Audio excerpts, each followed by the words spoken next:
Imagine um homem que nunca escreveu um livro, mas sobre quem mais livros foram escritos do que qualquer outro na história. Um homem que nunca comandou um exército, mas cujas palavras mudaram impérios. Um homem que nasceu numa manjedoura e morreu numa cruz, mas cujo nome ecoa há mais de 2000 anos. Esta é a história mais extraordinária já contada. Esta é a história de Jesus. Nossa história começa em Nazaré, uma aldeia tão insignificante que nem era mencionada no Antigo Testamento. Casas de pedra, ruas do Terá, o cheiro de serragem, misturado com o suor do trabalho. Ali vivia um carpinteiro chamado Jesus, filho de Maria e José. Ele tinha cerca de 30 anos. Mãos calejadas de trabalhar com madeira. Olhos profundos que pareciam enxergar além do visível. Para seus vizinhos, era apenas mais um artesão. Mas algo estava prestes a mudar. Um dia, Jesus deixou sua oficina, deixou as ferramentas que conhecia desde menino, e começou a caminhar em direção ao Rio Jordão, onde seu primo João batizava as pessoas. Ninguém imaginava que aquele carpinteiro estava prestes a iniciar um movimento que dividiria a história da humanidade em duas, antes dele e depois dele. João Batista era diferente. Usava roupas de pele de camelo, comia gafanhotos e mel silvestre, e pregava com uma intensidade que assustava as autoridades. Milhares vinham ouvi-lo às margens do Jordão. Sua mensagem era clara: arrependam-se, o reino de Deus está próximo. Quando João viu Jesus se aproximando, algo extraordinário aconteceu. Ele, que batizava os maiores pecadores sem hesitar, recuou diante do carpinteiro de Nazaré. João, eu preciso ser batizado por ti? E tu vens a mim? Jesus, deixa por agora, porque assim nos convém cumprir toda a justiça. E então, Jesus entrou nas águas do Jordão. Quando João o batizou e Jesus saiu da água, testemunhas relataram algo impossível. Os céus se abriram. Uma pomba desceu sobre ele, e uma voz trovejou dos céus: este é o meu filho amado, e me com prazo. O carpinteiro de Nazaré acabara de ser apresentado ao mundo, de uma forma que ninguém esperava. Mas antes de começar seu ministério, Jesus precisaria enfrentar seu maior teste. Jesus foi levado pelo Espírito ao deserto da Judéia. 40 dias, 40 noites. Sem comida, sem água. Apenas o sol escaldante, as pedras cortantes, e o silêncio ensurdecedor do vazio. Imagine a fome corroendo suas entranhas, a sede rachando seus lábios, o corpo enfraquecendo a cada dia, mas essa não era apenas uma provação física, algo muito maior estava acontecendo ali. No momento de maior fraqueza, quando Jesus estava à beira da morte por inanição, uma presença surgiu, o tentador, o adversário, Satanás. A primeira tentação foi simples, quase compassiva: Satanás, se tu és o Filho de Deus, manda que estas pedras se transformem em pães. Pense nisso. Jesus tinha poder para isso. Estava faminto, seria tão fácil. Mas Jesus respondeu: Jesus, está escrito, nem só de pão viverá o homem, mas de toda palavra que sai da boca de Deus. Rejeitado, o tentador levou Jesus ao pináculo do Templo de Jerusalém, a parte mais alta, de onde se via toda a cidade santa. Satanás, se tu és o Filho de Deus, lança-te daqui abaixo, porque está escrito: aos seus anjos dará ordens a teu respeito, para que te guardem. Jesus, também está escrito: não tentarás o Senhor teu Deus. 2 vezes derrotado, o diabo fez sua última e mais audaciosa tentação. Ele levou Jesus a um monte altíssimo, e mostrou-lhe todos os reinos do mundo em um instante. Satanás, tudo isto te darei se, prostrado, me adorares. Pare e pense na magnitude dessa oferta. Todo o poder político, toda a riqueza, toda a glória humana, sem cruz, sem sofrimento, sem rejeição, tudo, em troca de um único ato de adoração. Jesus olhou para o tentador e disse com autoridade absoluta: Jesus, vai-te, Satanás, porque está escrito: ao Senhor teu Deus adorarás, e só a ele servirás. E naquele momento, o diabo o deixou. Anjos vieram e o serviram. O carpinteiro de Nazaré havia vencido onde Adão fracassou. E estava pronto para iniciar a missão mais importante da história da humanidade. Jesus voltou para a Galileia no poder do Espírito. Sua fama se espalhou por toda a região. Ele começou a ensinar nas sinagogas, e algo em suas palavras era diferente. Ele não falava como os escribas e fariseus. Ele falava com autoridade. Mas não eram apenas palavras. Jesus começou a fazer o impossível.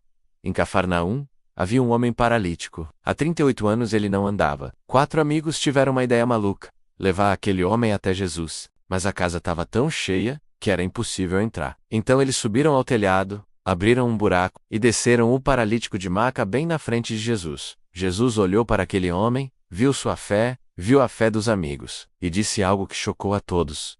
Jesus: Filho, os teus pecados estão perdoados.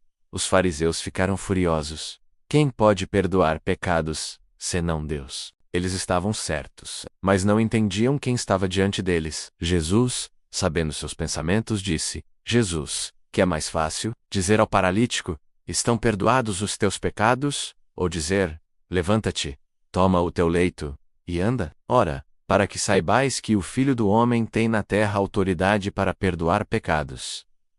Jesus: levanta-te, toma o teu leito, e vai para a tua casa. E naquele momento, diante de centenas de testemunhas, o homem levantou-se, pegou sua maca, e caminhou. Depois de 38 anos, o impossível acabara de acontecer. As multidões explodiram em adoração. Nunca vimos coisa semelhante. A fama de Jesus se espalhou como fogo. Multidões vinham de toda parte. Galiléia, Judéia, Jerusalém, Idumeia, Tiro, Sidom. Milhares queriam vê-lo, tocá-lo, ouvi-lo. Um dia, Jesus subiu ao monte perto do mar da Galiléia. Sentou-se. Seus discípulos se aproximaram. E ele começou a ensinar de uma forma que o mundo nunca tinha ouvido antes. Jesus: bem-aventurados os pobres de espírito, porque deles é o reino dos céus. Bem-aventurados os que choram, porque serão consolados. Bem-aventurados os mansos, porque herdarão a terra. Bem-aventurados os que têm fome e sede de justiça, porque serão fartos. Ele estava virando o mundo de cabeça para baixo. No Império Romano, os bem-aventurados eram os ricos, os poderosos, os conquistadores, mas Jesus estava dizendo: não. Os verdadeiramente abençoados são os humildes, ou os que o sofrem, os que buscam a justiça. E então, ele foi mais longe. Jesus: ouvistes que foi dito, olho por olho, dente por dente. Eu, porém, vos digo, não resistais ao perverso. Mas, a qualquer que te ferir na face direita, volta ali, também a outra. Ouvistes que foi dito: amarás o teu próximo, e odiarás o teu inimigo. Eu, porém, vos digo: amai os vossos inimigos e orai pelos que vos perseguem. Amor aos inimigos? Isso era revolucionário? Isso era impossível. Mas Jesus não estava apenas ensinando um novo código moral. Ele estava revelando o coração de Deus. E as pessoas ouviam maravilhadas. Porque ele ensinava como quem tem autoridade, não como os escribas. Os milagres se multiplicavam. Jesus curava leprosos com um toque. Expulsava demônios com uma palavra. Fazia surdos ouvirem e mudos falarem. Mas alguns milagres foram tão extraordinários que até hoje nos deixam sem palavras. Jesus e seus discípulos estavam atravessando o mar da Galileia. Jesus, exausto, dormia na polpa do barco.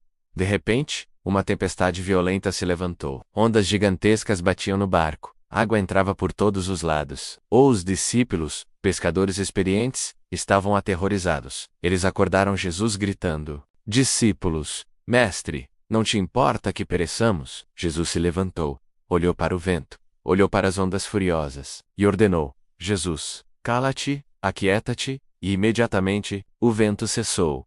As ondas se acalmaram. Uma paz sobrenatural desceu sobre o mar. Os discípulos se entreolharam aterrorizados, sussurrando: quem é este, que até o vento e o mar lhe obedecem? Em outra ocasião, mais de 5.000 homens, além de mulheres e crianças, seguiram Jesus para um lugar deserto. Era tarde. As pessoas estavam com fome. Os discípulos sugeriram que Jesus as despedisse, para que fossem comprar comida. Mas Jesus disse algo absurdo: Jesus, dai-lhes vós de comer. Eles tinham apenas 5 pães e 2 peixes. Um menino havia trazido seu lanche. Era ridiculamente insuficiente para alimentar uma multidão daquele tamanho. Mas Jesus pegou aqueles 5 pães e 2 peixes, olhou para o céu, deu graças, e começou a partir. E partir.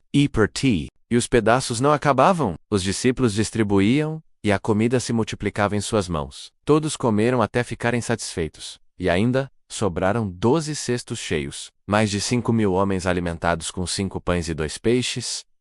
Impossível, de novo. Mas o milagre mais chocante ainda estava por vir. Jesus tinha um amigo muito querido, chamado Lázaro, que vivia em Betânia com suas irmãs, Marta e Maria.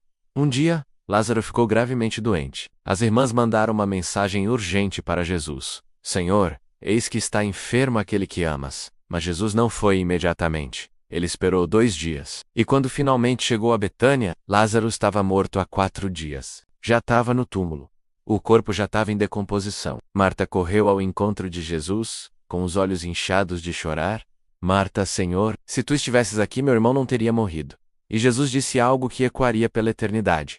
Jesus: Eu sou a ressurreição e a vida. Quem crê em mim, ainda que morra, viverá. Então Jesus pediu para ser levado ao túmulo. Era uma caverna com uma pedra na entrada. Quando chegou lá, algo surpreendente aconteceu. Jesus chorou. O Filho de Deus chorou. Ele sentiu a dor da perda. Ele compartilhou o sofrimento daquelas irmãos. Mas então, ele ordenou: Jesus, tirai a pedra. Marta: Senhor, já cheira mal, porque já está morto há 4 dias. Mas eles removeram a pedra. Jesus levantou os olhos ao céu e orou. Então, com voz alta e autoritária, clamou: Jesus, Lázaro, vem para fora. E o impossível aconteceu. De dentro daquela caverna escura, de dentro daquele túmulo que cheirava à morte, um homem envolvido em faixas de linho começou a se mover.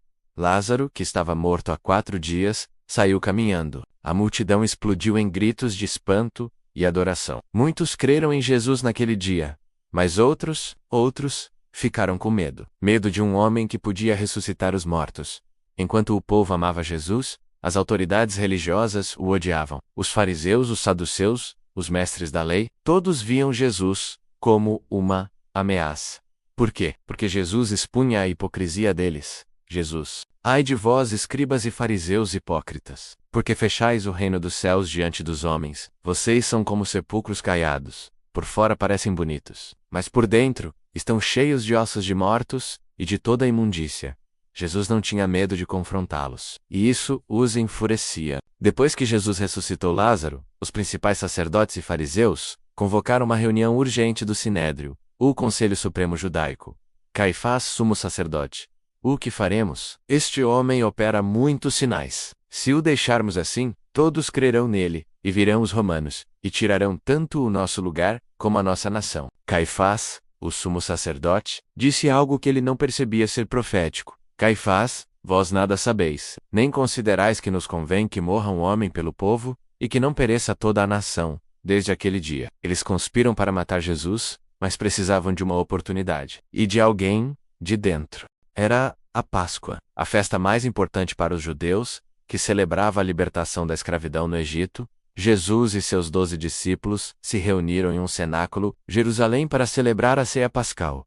Mas aquela não seria uma ceia comum. Seria a última vez que Jesus estaria com seus discípulos antes de sua morte. Jesus levantou-se da mesa, tirou sua capa, pegou uma toalha e uma bacia com água, e começou a lavar os pés dos discípulos.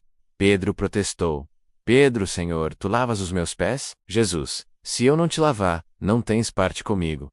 Era um ato de humildade radical. O mestre servindo seus discípulos como um escravo. Ele estava ensinando: Se eu, sendo vosso Senhor e Mestre, lavei vossos pés, vocês também devem lavar os pés uns dos outros. Depois, durante a ceia, Jesus pegou o pão, deu graças, partiu e disse: Jesus, tomai, comei. Isto é o meu corpo que é dado por vós. Fazei isto em memória de mim.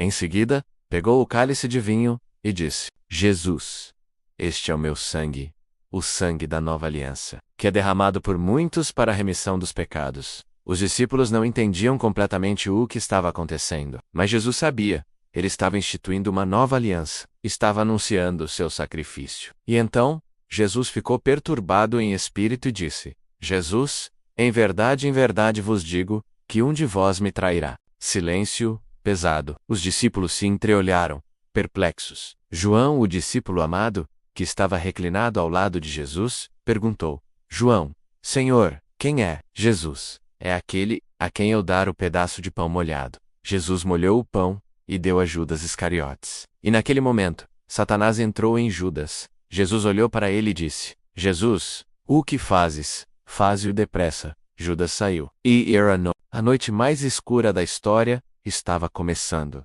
Após a ceia, Jesus foi com seus discípulos ao jardim do Getsêmani, no Monte das Oliveiras. Ele levou Pedro, Tiago e João um pouco mais adiante e disse: Jesus, a minha alma está profundamente triste até a morte. Ficai aqui e vigiai comigo. Jesus se afastou deles, cerca de um tiro de pedra, ajoelhou-se e começou a orar. E aconteceu algo terrível.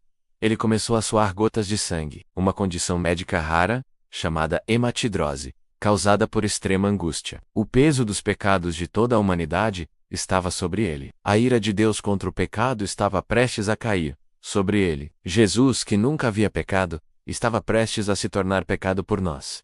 Ele clamou: Jesus, Pai sei e passível, passe de mim este cálice. Todavia, não seja como eu quero, mas como tu queres.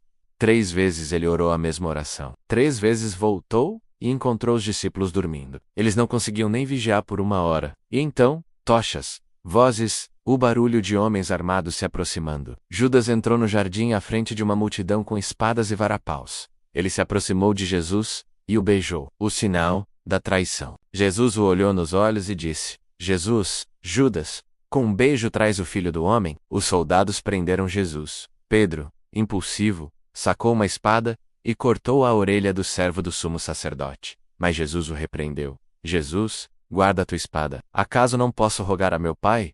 E ele me enviaria mais de 12 legiões de anjos? Jesus tocou a orelha do servo e a curou. Mesmo sendo preso injustamente, ele mostrou compaixão. E então, todos os discípulos fugiram. Jesus foi deixado sozinho nas mãos de seus inimigos.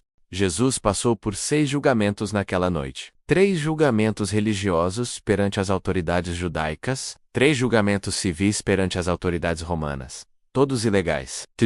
Primeiro, levaram Jesus a Anás, ex-sumo sacerdote, depois a Caifás, finalmente ao Sinédrio. Eles buscavam testemunhas falsas, mas os testemunhos não concordavam. Finalmente, Caifás fez a pergunta direta: Caifás, és tu o Cristo, o Filho de Deus bendito? Jesus, que tinha ficado em silêncio durante todo o julgamento, respondeu: Jesus, eu o sou. E vereis o Filho do Homem assentado à direita do poder e vindo com as nuvens do céu.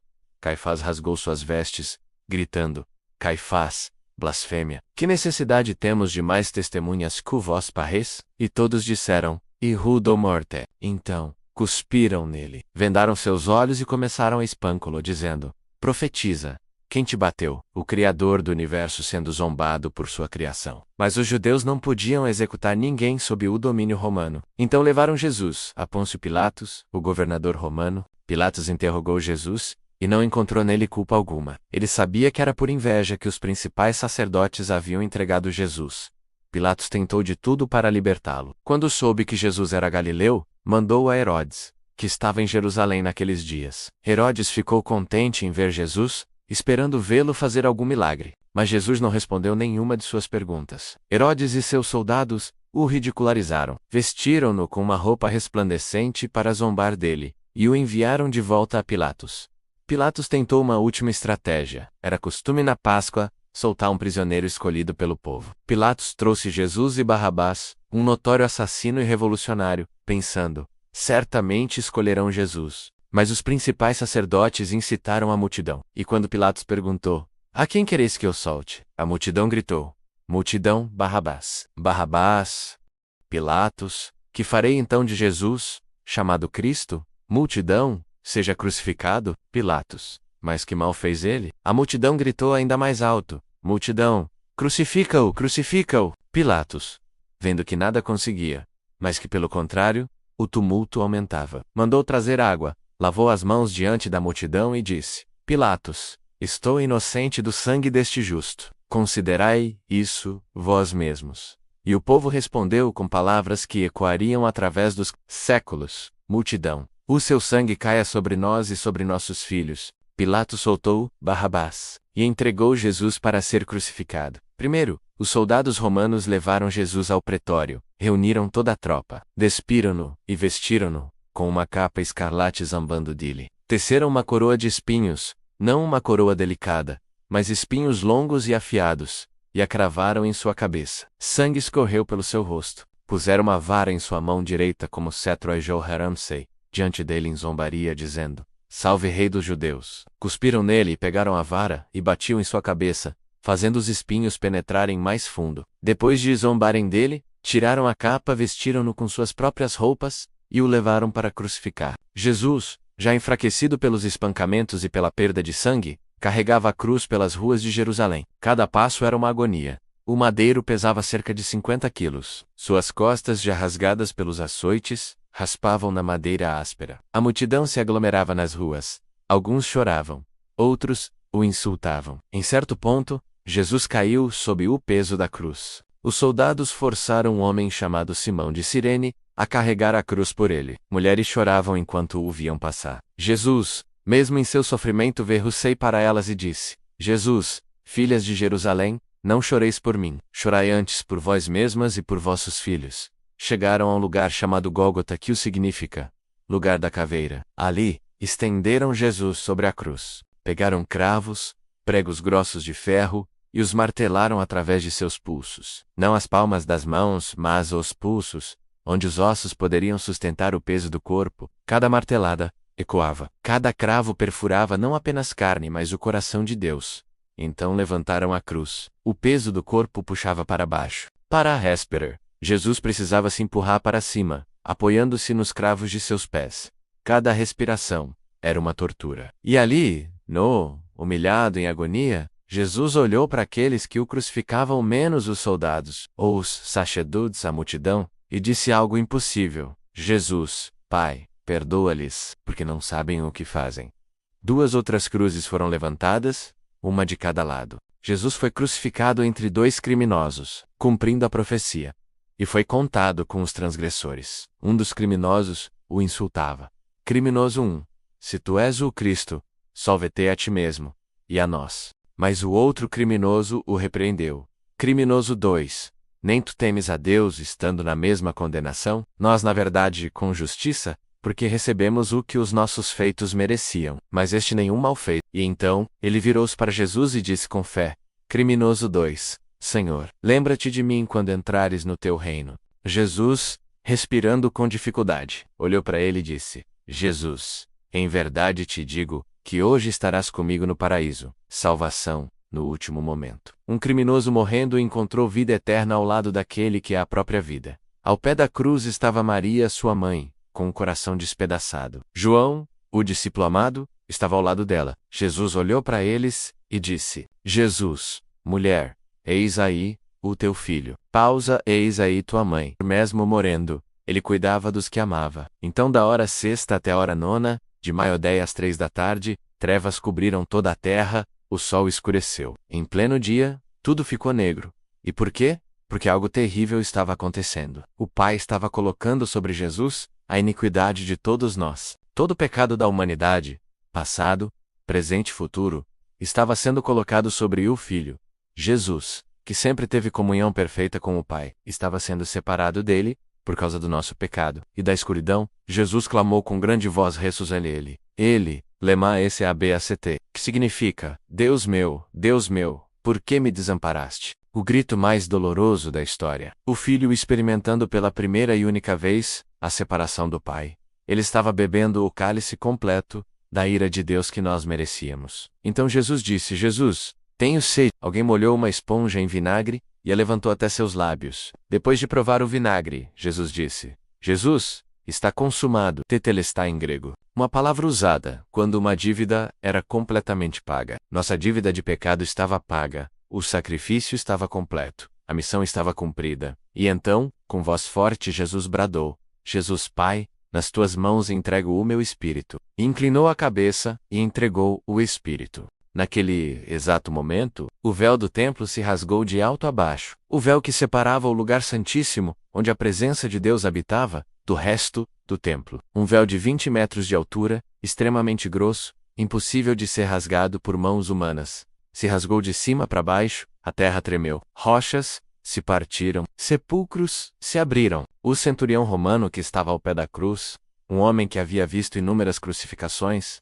olhou para Jesus e disse espantado: Centurião, verdadeiramente este homem era o Filho de Deus. Atos 6. O sepultamento e o silêncio 75-7-8 minutos, era a hora da preparação, e o sábado estava próximo. Os judeus não queriam que os corpos permanecessem na cruz no sábado. Então, pediram a Pilatos que lhes quebrassem as pernas para apressar a morte. Os soldados quebraram as pernas dos 2 criminosos, mas quando chegaram a Jesus, viram que já estava morto. Em vez de quebrar suas pernas, um soldado perfurou seu lado com uma lança, e imediatamente saiu sangue e água, menos uma prova médica de que Jesus realmente morreu. Um homem chamado José de Arimateia, um membro secreto do Sinédrio que era discípulo de Jesus, teve coragem, foi a Pilatos e pediu o corpo de Jesus. Pilatos, surpreso que Jesus já estivesse morto, concedeu.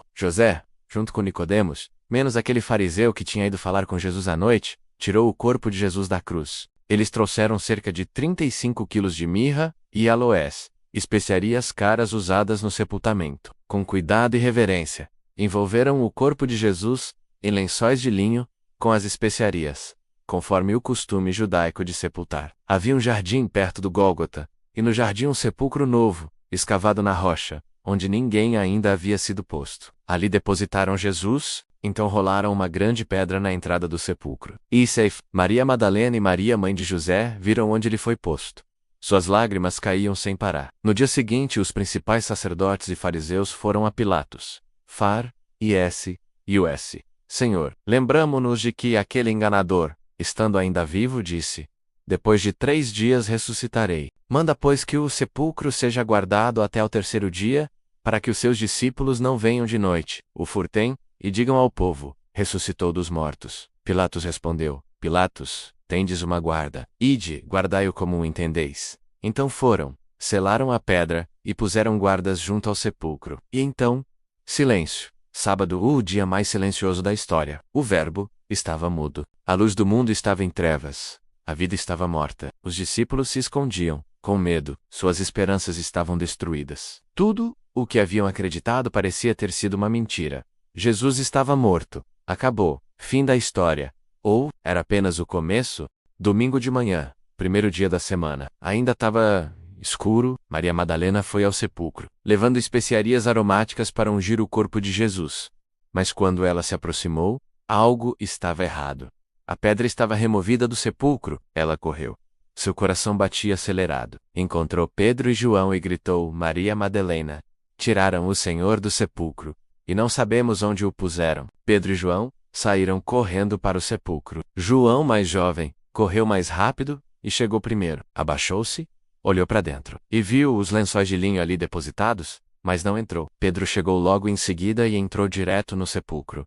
Viu os lençóis ali, e o lenço que estivera sobre a cabeça de Jesus, não posto com os lençóis, mas enrolado num lugar à parte. Então João entrou também. Ele viu e creu. O túmulo estava vazio, mas os lençóis estavam lá, ainda na forma do corpo, como se Jesus tivesse simplesmente passado através deles. O lenço do rosto estava cuidadosamente dobrado. Não era o trabalho de ladrões apressados. Era algo sobrenatural. Os discípulos voltaram para casa, perplexos, mas Maria ficou do lado de fora do sepulcro chorando. Abaixou-se para olhar dentro do sepulcro, e viu 2 anjos vestidos de branco, sentados onde o corpo de Jesus havia sido posto. Anjo: mulher, por que choras? Maria Madalena, porque levaram o meu Senhor, e não sei onde o puseram.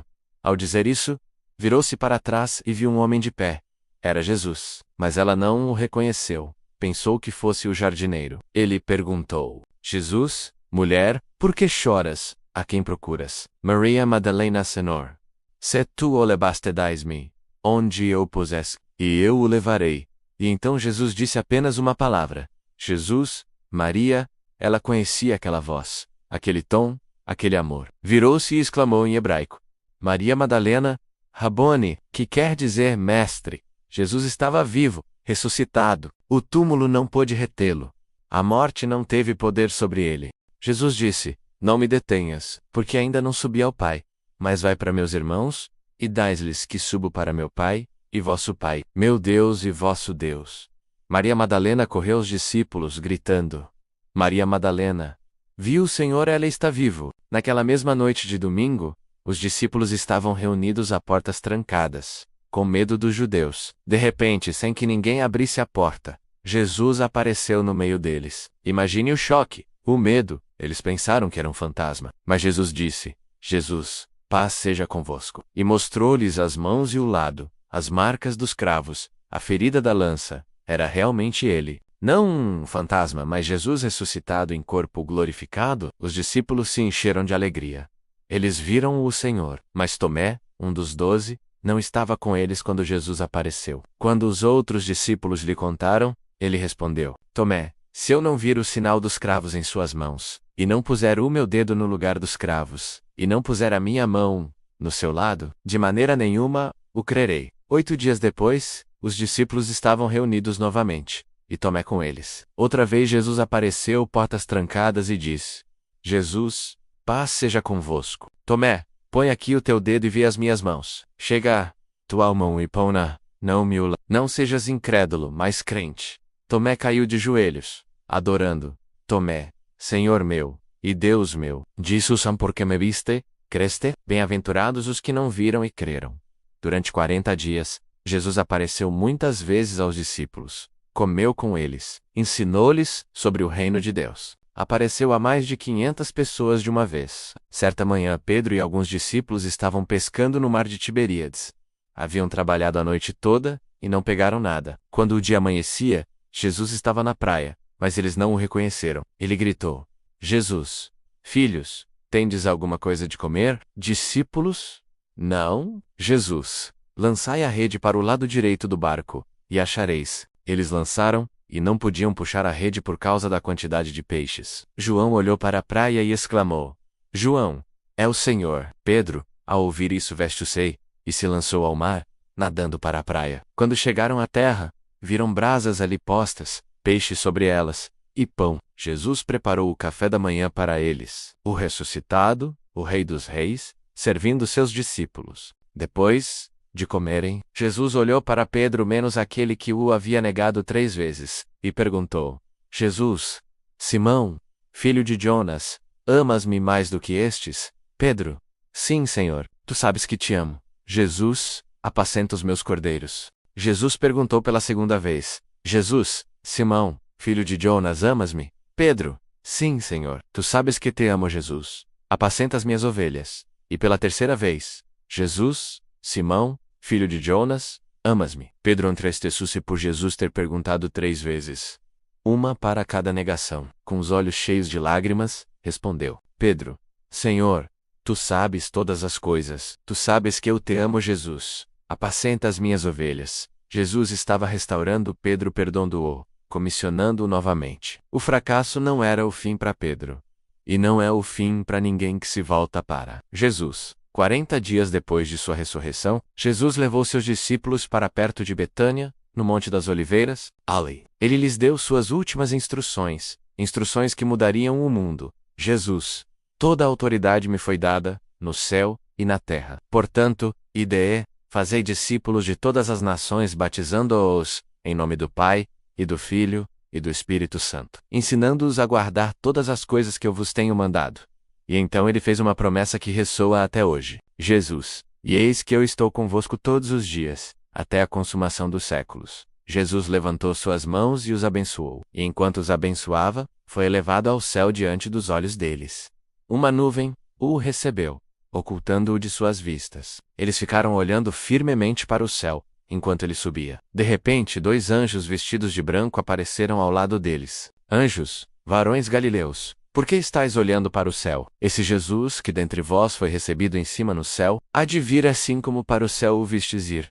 Jesus havia voltado para o Pai. Mas a história não acabou. Na verdade, estava apenas começando, 10 dias depois. No dia de Pentecostes, o Espírito Santo desceu sobre os discípulos com poder. Pedro, aquele que havia negado Jesus 3 vezes, pregou com tamanha autoridade que 3.000 pessoas se converteram em um único dia. Os mesmos discípulos que fugiram com medo agora enfrentavam prisões, açoites e morte por pregar sobre Jesus. Por quê? Porque haviam visto o ressuscitado. Porque sabiam que ele estava vivo. A mensagem se espalhou, de Jerusalém para a Judeia, da Judeia para Samaria, de Samaria até os confins da terra. O Império Romano tentou esmagar esse movimento. Cristãos foram jogados aos leões, queimados como tochas humanas, crucificados, mas quanto mais perseguiam, mais a igreja crescia. E 300 anos depois, o próprio Império Romano se curvou diante do carpinteiro de Nazaré. Hoje, mais de 2 bilhões de pessoas em todo o mundo se chamam cristãos. O nome de Jesus é conhecido em cada continente e em cada língua, em cada cultura. Hospitais foram construídos em seu nome, escolas foram fundadas, escravos foram libertados, injustiças foram combatidas, vidas foram transformadas. E tudo por causa daquele carpinteiro que viveu há 2.000 anos. Mas a pergunta mais importante não é o que Jesus fez há 2.000 anos. A pergunta é: o que ele significa para você hoje? Porque Jesus não veio apenas para fazer milagres ou ensinar lições morais. Ele veio para reconciliar você com Deus, ele veio para pagar o preço do seu pecado, ele veio para oferecer vida eterna, a todos que crerem nele. Jesus disse: Eu sou o caminho, a verdade e a vida. Ninguém vem ao Pai senão por mim. Ele disse: Eu sou a ressurreição e a vida. Quem crê em mim, ainda que morra, viverá. Ele disse: Eis que estou à porta e bato. Se alguém ouvir a minha voz e abrir a porta, entrarei em sua casa. A pergunta que Pilatos fez ainda ressoa hoje. Que farei então de Jesus? Cada pessoa precisa responder essa pergunta. Você não pode ficar neutro diante de Jesus. Ou ele é quem disse ser o Filho de Deus, o Salvador do mundo, ou ele foi o maior enganador da história. Mas pense nisso. Enganadores não morrem por suas mentiras. Enganadores não transformam covardes em mártires. Enganadores não mudam o curso da história humana. Jesus morreu, foi sepultado e ressuscitou. Mais de 500 testemunhas o viram vivo, todas dispostas a morrer, e muitas morreram menos afirmando essa verdade. O túmulo está vazio. Jesus está vivo, e ele está chamando você hoje. A mesma voz que acalmou a tempestade pode acalmar seu coração. A mesma mão que curou o leproso pode curar suas feridas. O mesmo poder que ressuscitou Lázaro pode dar vida nova a você. Tudo o que você precisa fazer é o que o criminoso na cruz fez: reconhecer sua necessidade, crer em Jesus e clamar a Ele. Romanos 10:9 diz: Se com a tua boca confessares a Jesus como Senhor, e em teu coração creres que Deus o ressuscitou dentre os mortos, serás salvo. É simples assim, e é tão profundo quanto o amor que levou Jesus à cruz. A história do carpinteiro de Nazaré não acabou. Ela continua sendo escrita em cada vida que é transformada por ele. Talvez hoje seja o dia em que sua história com Jesus começa. Talvez hoje seja o dia em que você deixa o túmulo vazio de sua antiga vida e caminha para a vida ressuscitada que Jesus oferece. Talvez hoje seja o seu dia de salvação. Jesus está de braços abertos. Ele está esperando por você. Ele sempre esteve. O carpinteiro que transformou o mundo quer transformar você.